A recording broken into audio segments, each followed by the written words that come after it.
Wife චිත්‍රපටියේ first show එකට අද PVR එකේ තියෙනවා වන් ගෝල් ෆේස් එකේ. ඉතින් මේ චිත්‍රපටයේ රංගන දායකත්වයේ දක්වන තවත් දක්ෂ නිරූපණ ශිල්පිනියක් වගේම රංගන ශිල්පිනියක් අපිත් එක්ක එකතු වෙලා ඉන්න. ඇය නම සංගීතා වැලිකැටි. හරිනේ මම නම කිව්වා? හරි. ඉතින් චිත්‍රපටිය ගැන මොකද හිතෙන්නේ? චිත්‍රපටිය ඇත්තටම හොඳයි. ඒ කියන්නේ මට මේක ඇක්ට් කරද්දිම හිතුණා මේක හොඳ නිර්මාණයක් කියලා. අර අධ්‍යක්ෂකතුමා ශමීර නාවට වෙන්නේ.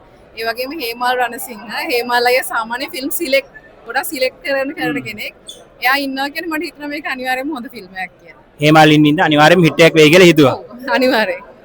හරි. එතකොට මේ ප්‍රථම චිත්‍රපටියද? ඔව් ප්‍රථම චිත්‍රපටය. කලින් චිත්‍රපටයක දායක වෙලා තියෙනවා. හැබැයි ඒක නර්තනෙන් දායක වෙලා තියෙන්නේ. මේක රංගනෙන් දායක වෙච්ච ප්‍රථම චිත්‍රපටය.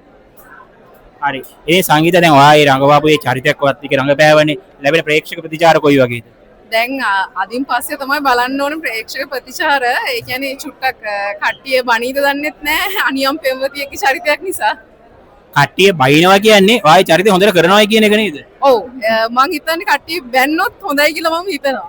හරි ඉතින් කට්ටිය බැන සංගීතයට බනින්න හැබැයි චිත්‍රපටි චරිත හින්දා විතරක්. ඇත්තට බයින්න යන්න එපා. ඉතින් අපි කැමති සංගීතයක් ඉදිරියට පුනාරි වැඩ කටයුතු තියෙනවා නම් ඒව ගැන විස්තර ටිකක් දැනගන්න පුළුවන්ද අපිට?